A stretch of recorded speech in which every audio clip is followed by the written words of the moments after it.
தாவீதின் வாழ்க்கை புத்தகத்தின் விளக்கம். Reprint number 3240. தலைப்பு: மாபெரும் வாய்ப்புகள் தவறாய் பயன்படுத்தப்பட்டன. 1 சாமுவேல் 31ஆம் அதிகாரம் 1ஆம் வசனம் முதல் 13ஆம் வசனம் வரை. இதற்கான ஆதார வசனம் நீதிமொழிகள் 14ஆம் அதிகாரம் 12ஆம் வசனம்.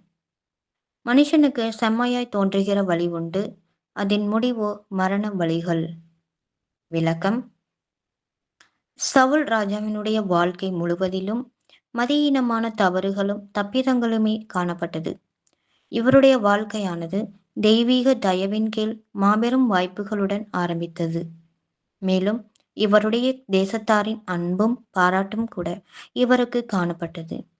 இவருடைய தனிப்பட்ட பண்புகள் பல்வேறு விதங்களில் மதிப்பு கொடுக்கப்படுவதற்கு ஏதுவாய் மாத்திரம் இராமல், இவருடைய சரீர தோற்றமும் கூட இவருடைய செல்வாக்கை கூட்டிற்று. அதாவது, இவருடைய தலையும் தோலும் இவருடைய சக மனிதர்களை காட்டிலும் உயர்வானதாகவும், பார்ப்பதற்கு அருமையானதாகவும், இவருடைய ஜனங்களை கவர்ந்ததாகவும் இருந்தது. இப்படியெல்லாம் இவர் இருந்த போதிலும் இவர் தோற்றுவிட்டார். இவருடைய தோல்விக்கான காரணங்களில் இருந்து நாம் ஒவ்வொருவரும் விலையேற பெற்ற படிப்பினைகளை பெற்றுக்கொள்ளலாம். சவுலினுடைய காரியத்தை குறித்து சமகாலத்தில் வாழ்ந்தவர் ஒருவர் பின்வருமாறு குறிப்பிடுகின்றார். சவுலிடம் தைரியம், செயலாற்றுவதற்கு தயாராக இருக்கும் தன்மை, இன்னுமாக ஆரம்ப நாட்களில் தன்னடக்கம் மற்றும் பெருந்தன்மை போன்ற அருமையான மற்றும் உயர்வான குண நலன்கள் காணப்பட்டது. இந்த குணங்களை எல்லாம் இவர் இயல்பாகவே கொண்டிருந்தார். ஆயினும் தன்னிடத்தில் ஒழுக்கத்திற்குரிய குணங்களை விருத்தி செய்வதற்காகவோ அல்லது தன்னிடத்தில் இயல்பாக காணப்படாத பண்புகளை பெற்றுக்கொள்வதற்காகவோ இவர் எப்போதாகிலும் நாடினது போன்று எந்த அறிகுறியும் இல்லை. இன்னுமாக இவருக்கு மத விஷயங்களில் பலமான ஈடுபாடு இருந்தது என நாம் அனுமானிப்பதற்கும் கூட நமக்கு எவ்விதமான காரணங்களும் இல்லை. கொடிய விஷக்காற்றிற்கு முன்பு மலர்கள் கருகி போவது போன்று இவருடைய சுயநலத்தின் தீங்கான செல்வாக்கின் நிமித்தம் இவரது நல்ல பண்புகள் கருகி போய் தீமை வளர ஆரம்பித்துவிட்டது. இவரிடம் ஆரம்பத்தில் காணப்பட்ட பண்புகள் மறைந்து போய் எதிர்மாறான பண்புகளாக மாறினது. தன்னடக்கம் இருமாப்பாக மாறினது. மேலும் இவர் நீண்ட காலமாக சுய சித்தத்திற்கு இடம் கொடுத்தபடியால் அது இவருக்குள் கொடூரத்தையும் கடுமையான சந்தேகத்தையும் எளிதில் சினம் கொள்ளும் தன்மையையும் வளர்த்தது. மேலும் இவருக்குள்ளாக வளர்த்தின காரணமற்ற பகைக்கு இவர் அடிமையாகவும் மற்றும் இதன் நெருக்கடிக்குள் சிக்கிக்கொண்டவராகவும் ஆகிவிட்டார். தேவனுக்கு எதிராக போராடுகின்றவன் தன்னுடைய சொந்த குணங்களையே அழித்து போட்டு விடுகின்றான். இவருக்குள் காணப்பட்ட விடாபிடியான சந்தேகமும் இவருக்குள் அனுமதித்திருந்த கலகமும் பிசாசு போல் இவருடைய வாழ்நாட்களின் கடைசி வருடங்களை எண்ணங்களினால் அவதிப்படுத்தி வேட்டையாடியது. கில்போவாவிலே இவர் பண்ணின கடைசி யுத்தத்தில் இவர் தன்னுடைய சொந்த பட்டயத்தின் மேல் விழுந்து மரித்த காரியமானது. அடிக்கடி கடிந்து கொள்ளப்பட்டும் தன் பிடரியை கடினப்படுத்துகிறவன் சகாயமின்றி சடிதியில் நாசமடைவான் என்ற பயங்கரமான வார்த்தையை நம்முடைய நினைவிற்கு கொண்டு வருகின்றது. இந்த அனைத்து அனுபவங்களுக்கும் சவுலை வழிநடத்தினது அவருடைய சுயநலமே ஆகும். இவர் வழக்கத்திற்கு மாறான விதத்தில் சுயநலமாய் இருக்கவில்லை. மனுக்குலத்தில் பெரும்பான்மையானவர்கள் சவுலுக்கு சரிசமமாக சுயநலம் கொண்டவர்களாகவும் சுய சித்தம் கொண்டவர்களாகவும் காணப்படுகின்றனர். மேலும் சவுலை போன்று பெரும்பான்மையானவர்கள் தங்களுடைய ஆரம்ப கட்டத்தில் என்னதான் வாய்ப்புகளை பெற்றிருந்தாலும் தோல்வியை தழுவினவர்களாக காணப்படுகின்றார்கள். தாவீதினுடைய வாழ்க்கையானது கர்த்தருடைய சித்தத்திற்கு ஆரம்பத்திலேயே அர்ப்பணம் பண்ணுவதில் உள்ள அனுகூலங்களுக்கும் அதில் விளங்கும் ஞானத்திற்கும் இப்படியானவர்கள் மீது வரும் ஆசீர்வாதங்களுக்கும் மாதிரியாக காணப்படுகின்றது. மேலும் இந்த ஆசிர்வாதங்களோடு பரீட்சைகள் மற்றும் கஷ்டங்களும் கடந்து வருகின்றது.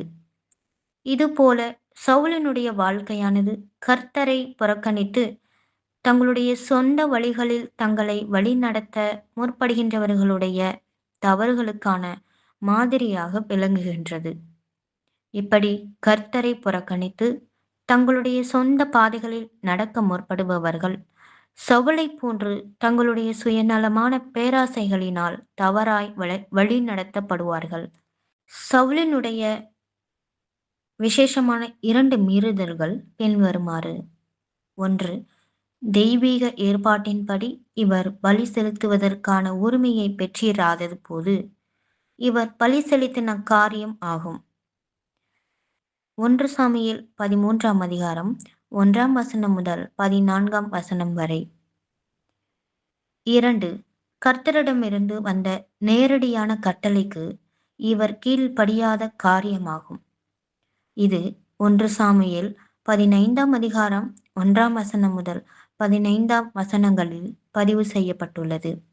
தாவீது ராஜா கூட தவறு செய்தார் என்றும் பல தருணங்களில் அவர் கர்த்தருடைய சித்தத்திற்கு எதிராக செயல்பட்டார் என்றும் விவாதிக்கப்படலாம்.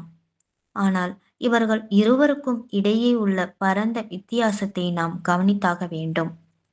அதாவது, தாவீதின் இருதயத்தில் அவர் எப்போதும் கர்த்தருக்கு உண்மையாய் இருந்தார் என்பதும், அவர் தவறு செய்த பிற்பாடெல்லாம் அவர் கொண்டிருந்த துக்கம் உண்மையுள்ளதாகவும், எதிர்காலத்தில் அவரை மிகுந்த ஜாக்கிரதையுடன் காணப்பட செய்ததாகவும் இருந்தது என்பதும் கவனிக்கப்பட வேண்டும்.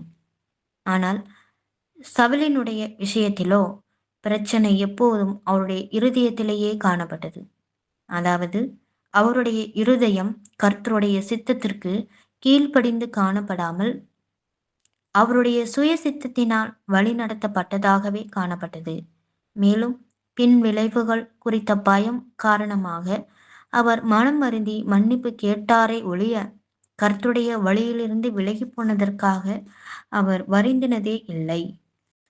இங்கு நாம் இன்று காணப்படும் உண்மையான கர்த்தருடைய ஜனங்களுக்கும் பெயரளவிலான கர்த்தருடைய ஜனங்களுக்கும் இடையே உள்ள மாபெரும் வித்தியாசத்தை கவனிக்க முடிகின்றது. உண்மையாக அர்ப்பணம் பண்ணினவர்கள் இடறி விழுந்தாலும் தவறு செய்கிறவர்களாக இருந்தாலும் அவர்கள் இருதயத்திலோ அவர்கள் கர்த்தருக்கு என்றென்றும் உண்மை உள்ளவர்களாகவும் அவருக்கு ஊழியம் செய்வதற்கும் அவரை பிரியப்படுத்துவதற்கும் விருப்பமுள்ளவர்களாகவும் காணப்படுவார்கள். இவர்களே உண்மையுள்ள ஆவிக்குரிய இஸ்ரவேலர்கள் ஆவார்கள். மேலும் இவர்கள் மீது கர்த்தருடைய ஆசீர்வாதம் காணப்படும். தங்களை கர்த்தருடைய ஜனங்களென அறிக்கை பண்ணிக்கொள்ளும் மற்றொரு வகுப்பாரோ இருதய அளவில் கர்த்தரிடமிருந்து மிக தொலைவில் காணப்படுகின்றார்கள். மேலும் உதடுகளினாலும் வெளி அனுசரிப்பினாலும் மாத்திரம் கர்த்தரிடம் நெருங்கி இருப்பது போன்று காணப்படுகின்றார்கள். இப்படிப்பட்டவர்கள் உண்மையுள்ளவர்கள் அடையும் பங்கில் பங்கடையாமல் தற்காலத்தில் வந்துள்ள அழைப்பு தொடர்பான எந்த வாய்ப்புகளின் விஷயங்களிலும் தங்களுடைய சொந்த சுய சித்தத்தினால் உண்டாகும் விளைவுகளையே அறுக்கின்றவர்களாக இருப்பார்கள். வேறொரு எழுத்தாளர் இப்படி எழுதுகின்றார்: சவுல் தேவனை விட்டுவிட்ட போது அவருக்கும் தேவனுக்கும் இடையே ஒரு பிரிவினை ஏற்பட்டது.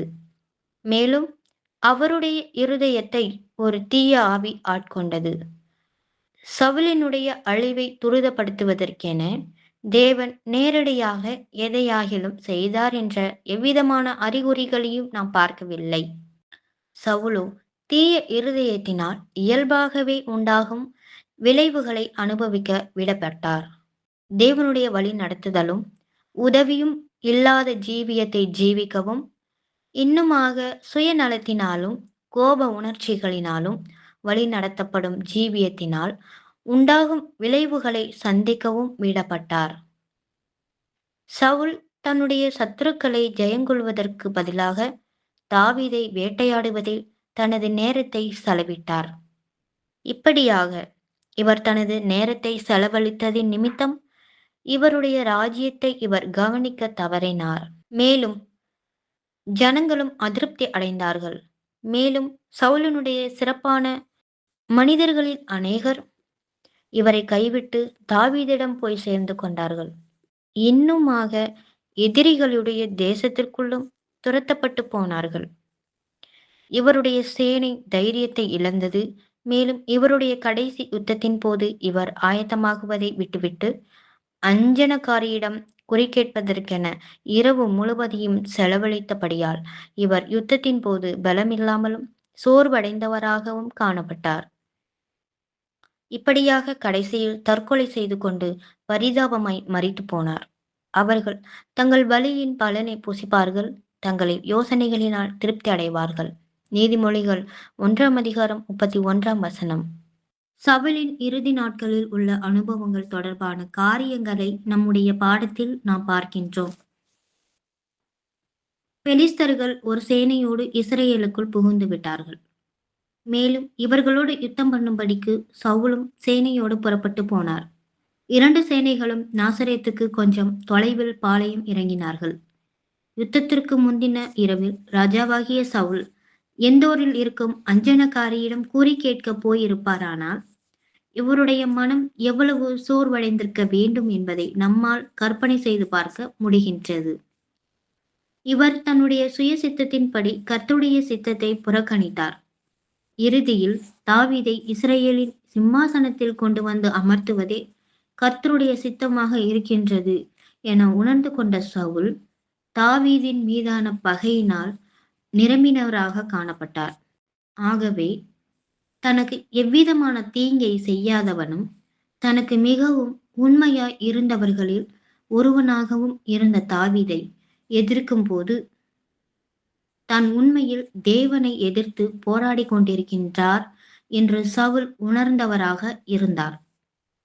ஆகவே யுத்தத்திற்கு முந்தின நாள் சவுல் கர்த்தரிடம் விசாரிக்க நாடியும் எவ்விதமான பதிலையும் பெற்றுக்கொள்ள முடியாமல் இருந்தபோது அவர் சோர்வடைந்து நம்பிக்கை இழந்து போனது குறித்து ஆச்சரியப்படுவதற்கு எதுவும் இல்லை. சவுல் எந்தோரின் அஞ்சனக்காரியை நினைவு கூர்ந்து அடுத்த நாள் நடக்கப் போகும் யுத்தத்தின் முடிவு குறித்து அறிந்து கொள்ள அவளிடம் விசாரிக்க முடிவு பண்ணினார். இங்கும் கூட தெய்வீக சித்தத்திற்கு எதிராகத்தான் செயல்படுகின்றதை சவுல் அறிந்திருந்தார். ஏனெனில் யாத்திராகமம் 22 அதிகாரம் 18 மற்றும் உபாகமம் 18 அதிகாரம் 10 12 உள்ள கர்த்தருடைய கட்டளையை செயல்படுத்துவதற்கு சவுல் தான் கட்டளையிட்டிருந்தார். இப்படியான சவுலுடைய போக்கு கர்த்தர் அங்கீகரிக்காத குணலட்சணங்களுக்கான மாதிரியாக விளங்குகின்றது. ஆவி உலக தொடர்பாளர்கள் வாயிலாக தீய ஆவிகளுடன் தொடர்பு கொள்வது என்பது தேவன் அங்கீகரிக்காத காரியம் என்று சவுல் அறிந்திருந்தும் அவர் அவ்வழியையே தேர்ந்தெடுத்தார். இதுபோல இன்றும் கர்த்தருடைய ஜனங்களில் சிலர் தீய ஆவியினை உடையவர்களை தேடி செல்லக்கூடாது என்று வேத வாக்கியங்கள் போதித்திருந்த போதிலும் அதை பொருட்படுத்தாமல் ஆவிகளுடன் தொடர்பு வைக்கின்ற காரியம் எப்படி செய்யப்படுகின்றது என்று பார்க்க மாத்திரமே வேண்டும் என்று கூறி ஆவியுலக கோட்பாளர்களின் கூட்டத்தில் பங்கு கொள்கின்றனர். கர்த்தருடைய போதனைகளை அலட்சியம் பண்ணி சுய சித்தத்தின்படி காணப்பட்ட தன்மையே சவுலை பிரச்சனைக்கு உள்ளாக்கியது. மேலும் இத்தன்மையையே இன்றும் பெற்றிருப்பவர்களையும் அது நிச்சயமாக பிரச்சனைக்கு உள்ளாக்கும். தேவனுடைய கட்டளைகளின் விஷயத்தில் அஜாக்கிரதையுடன் காணப்படுபவர்கள் மீது தேவன் பிரியம் கொள்வதில்லை. மேலும் சவுல் தனது வழியையே தெரிந்து கொண்டு அதில் நடக்க தேவன் அனுமதித்தது போன்று சவுலை போன்றவர்களும் தங்களுடைய சொந்த வழியையே தேர்ந்தெடுத்து அதில் நடப்பதற்கு அனுமதித்து விடுவார். ஒரு குறிப்பிட்ட காலம் வரையிலும் சுய சித்தத்தின்படியான இந்த வழியானது எவ்வளவுதான் ஞானமுள்ளதாக தோன்றினாலும் இறுதியில் சமாதானம் மற்றும் கர்த்தருடனான ஐக்கியம் தொடர்புடைய விஷயங்களில் பாதிப்பை கொண்டு வருகின்றதாகவே இருக்கும். கர்த்தருக்கென்று தங்களை முழுமையாய் அர்ப்பணம் பண்ணி உள்ளவர்களும் தங்களுடைய சுய சித்தத்தை காட்டிலும் கர்த்தருடைய சித்தத்தையே அதிகமாக நேசிக்கின்றவர்களும் மாத்திரம்தான் தேவனை அன்பு கூறுகின்றவர்களுக்கு சகலமும் நன்மைக்கு ஏதுவாக நடக்கும் என்ற வாக்குத்தத்தத்தின் நிறைவேறுதலை எதிர்பார்க்கின்றவர்களாக இருக்க முடியும். சவுலும் அவருடைய 3 குமாரர்களும் அவருடைய ஒட்டுமொத்த பாதுகாவலர்களும் யுத்தத்தில் மாண்டு போனார்கள். அதாவது விசேஷமாக ராஜ வம்சத்தாரை கொன்று போடும்படிக்கு பெலிஸ்தர்கள் மேற்கொண்ட யுத்தத்தில் ராஜ வம்சத்தார் மாண்டு போனார்கள். தான் எதிரிகளின் கைகளில் சிக்கி அந்நாட்களின் வழக்கத்தின்படி சத்துருக்களால் சித்திரவதை படுத்தப்படாதபடிக்கு சவுல் தற்கொலை செய்து கொண்டார். சவுலின் தோல்வியில் பெலிஸ்தர்கள் சந்தோஷமடைந்தார்கள். மேலும் அவர்களுடைய வெற்றிக்கான சாட்சியாக அவருடைய தலையானது அவர்களுடைய பட்டணங்கள் ஒவ்வொன்றிற்கும் வெற்றி சின்னம் போன்று கொண்டு செல்லப்பட்டது. பெலிஸ்தர்கள் அஸ்தரோத் தேவதையை வழிபடுகின்றவர்களாக இருந்தார்கள். மேலும் தங்களுடைய வெற்றிக்கான நினைவு கூறுதலாக அஸ்தரோத் தேவதையின் கோயில் ஒன்றில் சவுலினுடைய ஆயுதங்களை தொங்கவிட்டார்கள். சவுல் மற்றும் அவருடைய குமாரர்களுடைய சரீரங்களையோ பெட்சானின் அலங்கத்தில் கட்டி தொங்கவிட்டார்கள். அதாவது சவுலையும் அவருடைய குமாரர்களையும் அவமானப்படுத்தும்படியாக இப்படி அவர்களுடைய சரீரங்களை கட்டி தொங்கவிட்டனர். ஆனால் பெலிஸ்தர்கள் அச்சரீரங்களை இன்னும் அவமானப்படுத்தாதபடிக்கு மனாசே கோத்திரத்து புருஷர்கள் அச்சரீரங்களை எடுத்துக்கொண்டு அவைகளை எரித்து சாம்பலையும் அவர்களுடைய அவிந்து போகாத எலும்புகளையும் புதைத்து விட்டனர். நம்முடைய பாடத்தின் ஆதார வசனம் அனைவரும் நினைவு கூறுவதற்கு பாத்திரமான ஒரு வசனமாக இருக்கின்றது. நாம் நம்முடைய சொந்த காரியங்களை வழி நடத்துவதற்கு ஆற்றல் அற்றவர்கள் என்றும் நமக்கு தெய்வீக ஆலோசனை அவசியம் என்றும் உள்ள காரியங்களே படிப்பினைகளாகும். எவ்வளவுதான் அறிவு மனிதனுக்கு இருந்தாலும் கூட மனிதனுடைய கணிப்பானது நம்ப தகுந்தது அல்ல.